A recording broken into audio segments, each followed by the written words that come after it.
Ladies and gentlemen, boys and girls, and everybody else, this is John Paval with Access Arts Lives with a special Friday report on 2 live streams today, an opera live stream and a ballet opera live stream. It isn't all that often that we get both ballet and opera the same day, so I'm very happy to be telling you about this.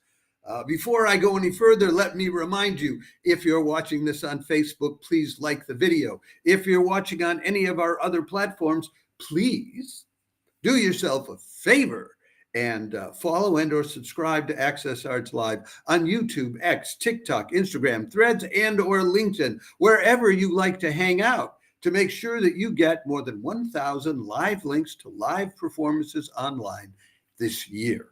We did it last year. We're already well on the way to doing it this year. And the first opera that I have to tell you about here is this production of Aïda, of Verdi's opera Aïda, being put on by the Paris National Opera. It's live streamed on Paris Opera Play. This will be at 7:30 in the evening, European time, 1:30 your Friday afternoon on the East Coast, late lunch, 10:30 in the morning, late breakfast, early lunch in Los Angeles. And the middle of the night, I'm sorry to say, something like 3:30 in the morning down under in Australia, but you might want to anyway. It is not free of charge. It will cost you 14 euros and 90 cents, or they're offering right now, currently, a 1-week free subscription, which you can cancel when the week is coming to an end. So you can watch this for free today, exceptionally. So let me take you through this, tell you a little bit more about each of the performers and the conductor and the director. So that you have the background. I'm not a musicologist. I am not an opera expert. I'm not going to pretend to tell you things like that. But, wait, before I tell you anything else, wait, let me back up. What is this opera about? Okay, who is Aïda? Aïda is an Ethiopian princess who is being held captive in Egypt in this story. Now, she has fallen in love with a general, an Egyptian general, Radames, and he is in love with her. So far, so good?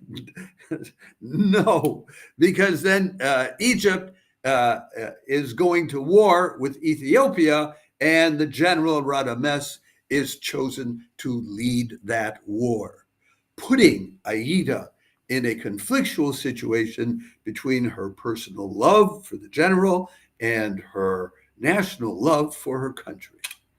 It's love and duty, which is, that's such a classic, traditional conflict. You find it all over French tragedy. You find that in Corneille and Racine. It's always, well, here's my duty and here's my love. And you will also find some of that sort of thing in classical tragedy, although in ancient Greece, that was not really the opposition of that time.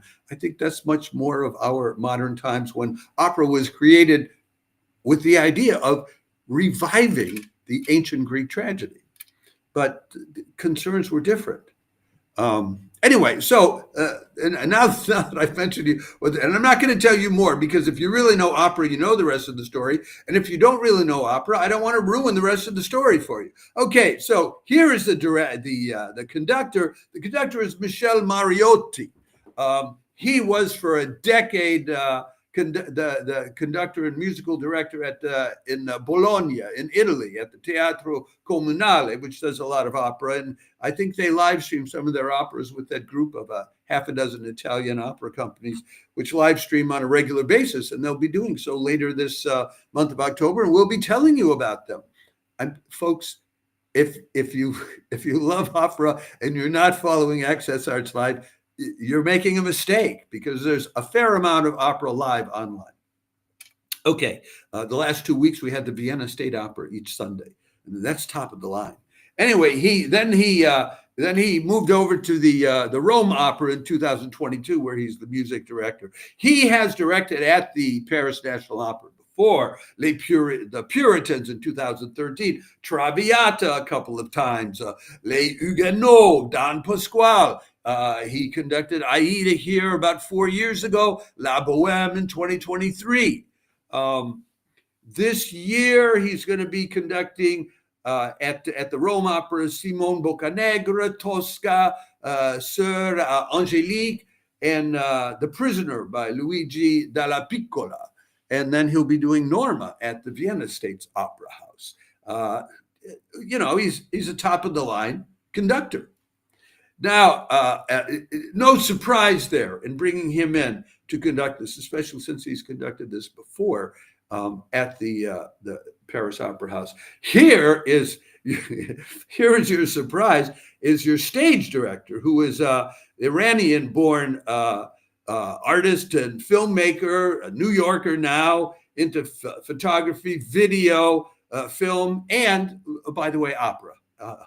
And her name is Shirin Neshat, and she's done 3 feature films: Women Without Love in 2009, which won a Silver Lion for Best Director at the Venice Film Festival, Looking for Kultum, and then most recently Land of Dreams back in 2021, which also premiered at the Venice Film Festival. Her first opera was Aïda. She staged it at the Salzburg Festival in 2017 and 2022. So although she's, not steeped in opera, she's fairly steeped in Aïda. And her version of Aïda is about, how do I put this, very much concerned with power relationships and with feminist aspects of the story, which Aïda is plunged into. Interesting. Not surprising at the Paris National Opera, this either, though, because if you live in Paris, and as I do half time, then artistically nothing surprises you. Okay. Now I want to tell you about here is your Aïda in today's production. It's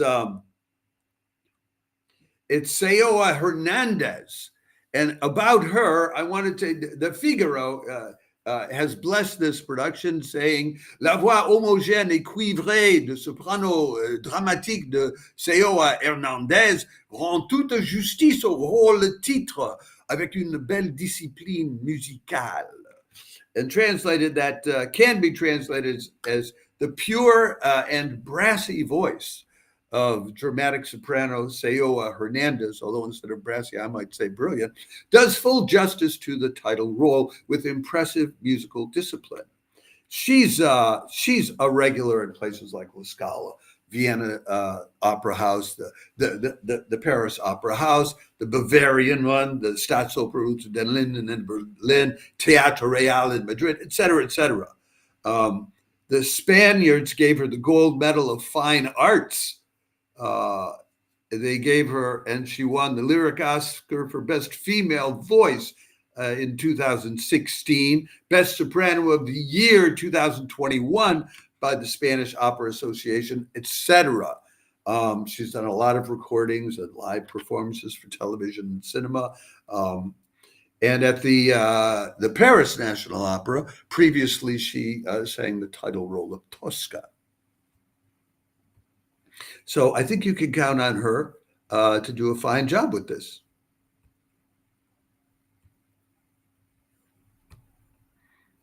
And of course, it's always interesting to see a blonde as an Ethiopian princess. I shouldn't say things like that. The interesting thing is that last Sunday, the principal tenor role was at the Vienna States Opera was a Polish tenor, and once again today it's going to be a Polish tenor. It's Piotr Beczala playing Radames, the Egyptian general, and like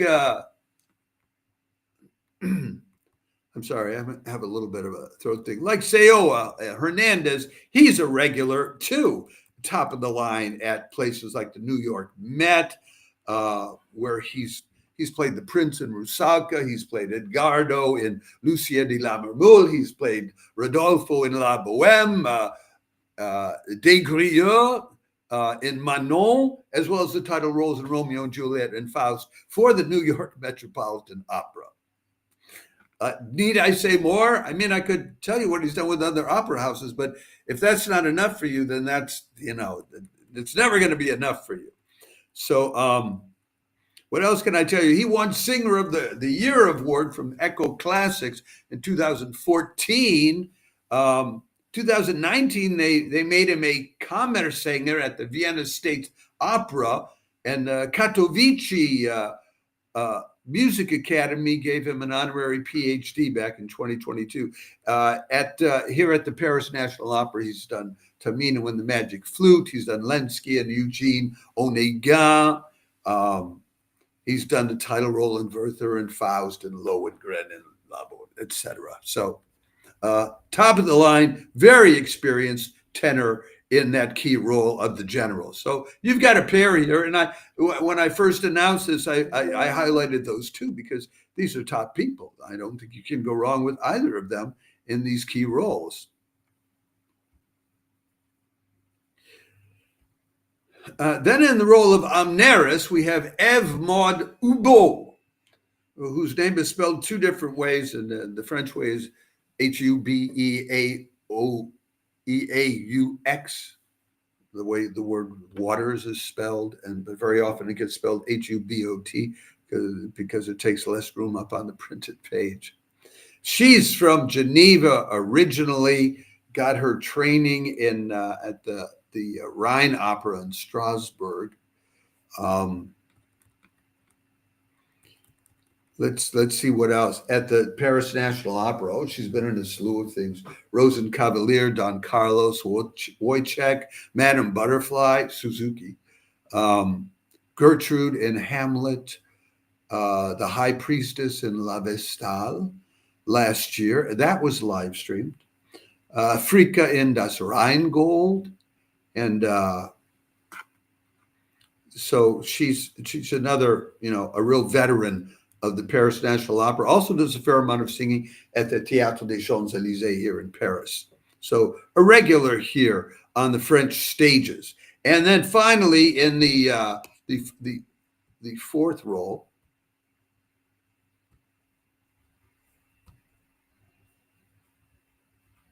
is Roman Burdenko. He's Russian born.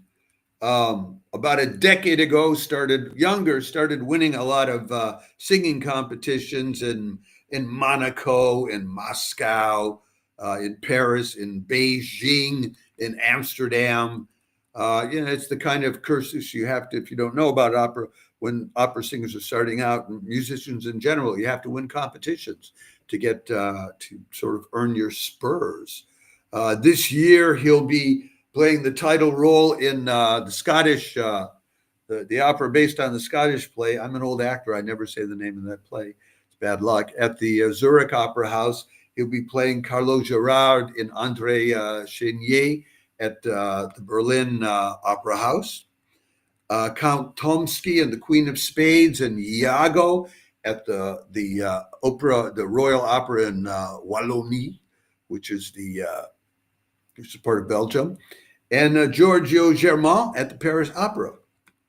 In the past, he's played Baron Scarpia in Tosca, and I think it was Tosca that they did last week at the Vienna State Opera, the title role in Rigoletto, and Michel in Il Trittico this year already. So this is the lineup that you have for this week's live stream opera, which we're happy to let you know is happening. It isn't, we can sometimes go for periods of a couple of months where we don't have any, but that's that. I can commend it to you. The Figaro thought it was all right, although I've only quoted to you a part of that article. So if you want to know more, you have to look it up in Le Figaro, and you can probably find that online and get it translated into English. Enjoy. Then, coming up after that, we have ballet. So happy that we have two of these big stage productions. I love the orchestral stuff, and I love the chamber music, and I love the organ recitals we're always talking to you about. But I also love theater, and that's where my own background is coming. So the closer we get to theater with opera and with ballet, the happier I am.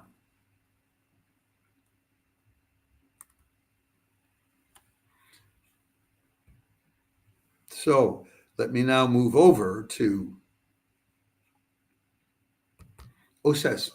Give you a little announcement for this. Friday, October 10th, the Sao Paulo Symphony and the Sao Paulo Dance Company present Apparitions by choreographer Catarina Vieira and choreographer Mario Galizzi's version of Swan Lake Act 2 with Ms. Dynamite Zoe Zeniodi conducting. Wow.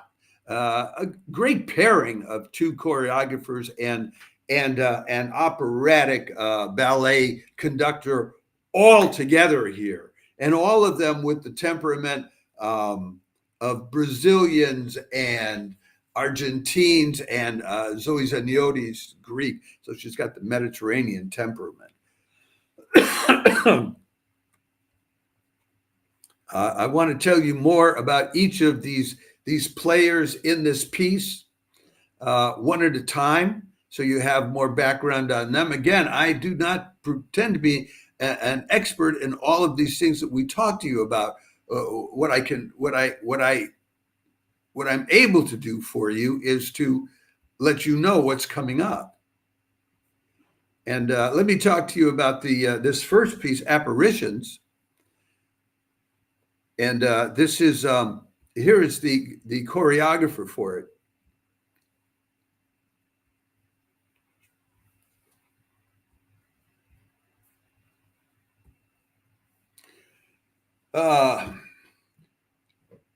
This was one of her first really independent choreographic exercises. I'll explain to you. Catarina Vieira began dancing when she was 8 years old.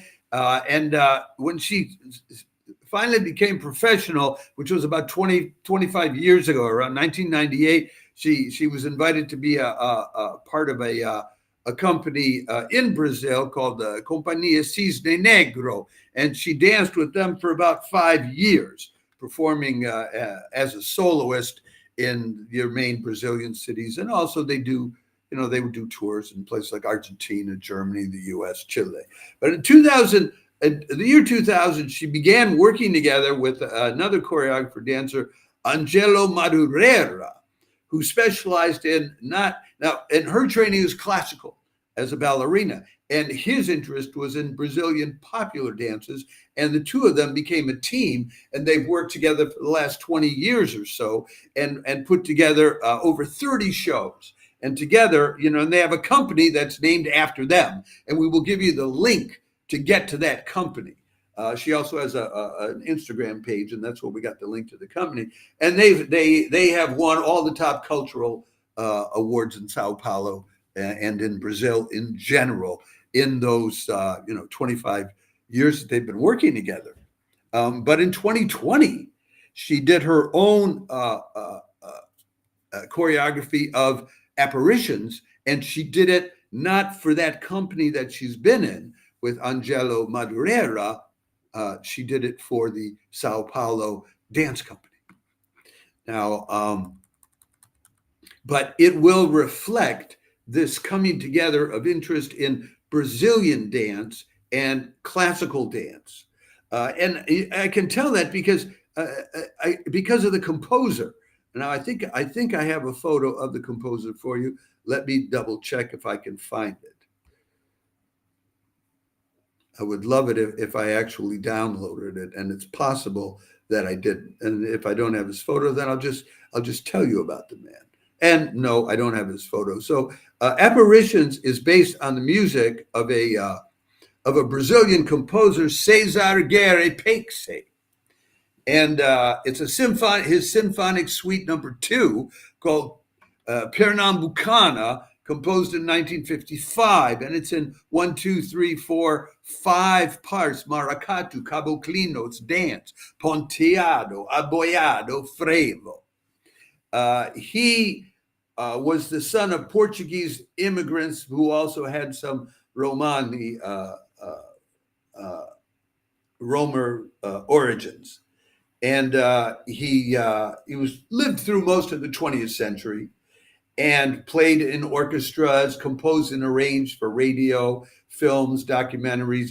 If you're familiar with Brazilian films, then you have heard his music before. And he became very interested in northeastern Brazilian traditional music, which is and did field work in that. And his career was all about promoting Brazilian culture. So the music of this ballet will be steeped in that in these northeastern Brazilian traditional musical themes, but in a symphonic suite. So that's the first part of the program. Then the second part of the program is Swan Lake Act 2. I don't know why they're not doing Swan Lake the whole thing, but maybe because they wanted to do both of these things. And I think to have a picture of this choreographer, I just have to go back to the general picture. I don't have separate ones. So the choreographer for the Swan Lake here is Mario Galizzi. And Mario Galizzi is now the head choreographer at the Teatro Colón's ballet.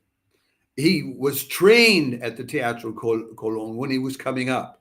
Then he went, and then he was working with an Argentine ballet company. Went to Europe and danced with the Rhine Opera ballet company, and then he was a soloist with the Hanover and Frankfurt operas. Then went back to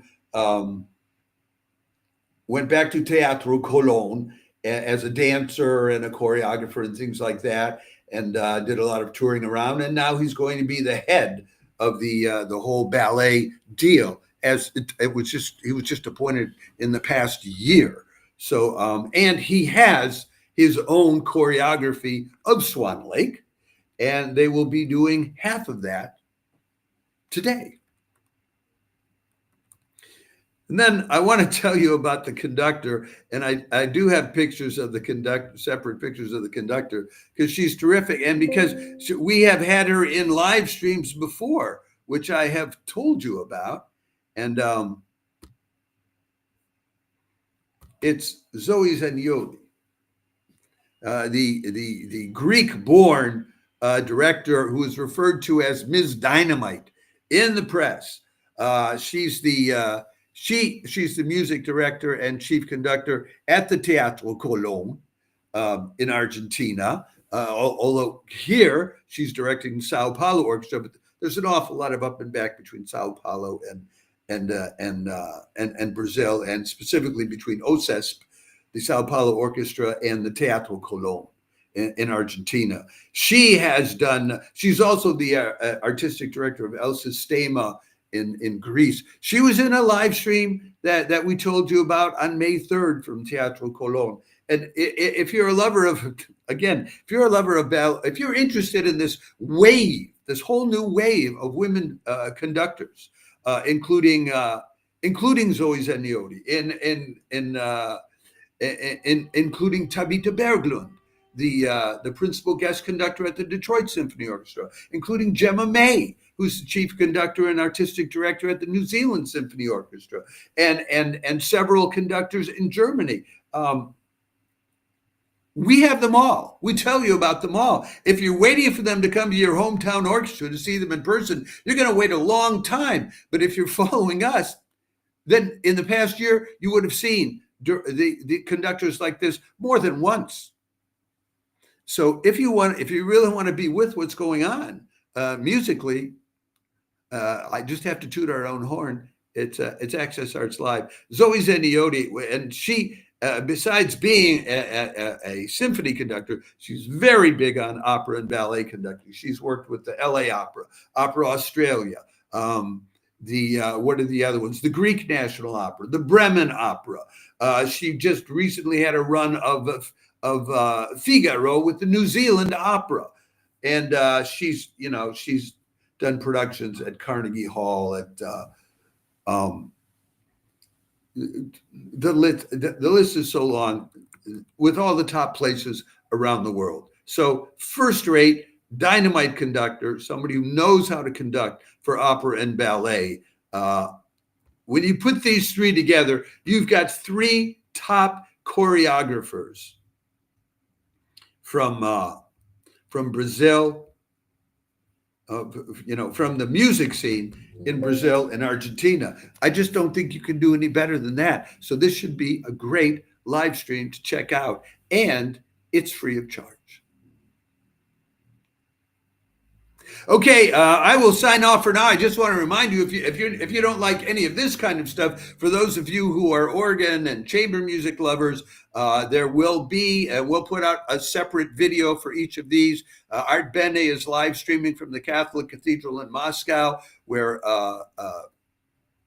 Catarina Spirkina is bringing in the New Life Brass Quintet, and they're doing a brilliant couple of sets there this evening. And then a little later at 9 o'clock European time, the Bergamo International Festival is bringing in the top organist Benjamin Righetti to play a lot of his music, along with, of course, other people's music. And we'll put out separate videos about both of those so you know about them. Ciao for now. Have a great evening enjoying one, some, any, or all of these. And remember, if you're watching this on Facebook, please like the video. If you're watching us on any of our other platforms, do yourself a favor and follow and or subscribe to Access Arts Live on YouTube, X, TikTok, Instagram, Threads, and or LinkedIn, wherever you like to hang out. And I'll see you again. Ciao for now.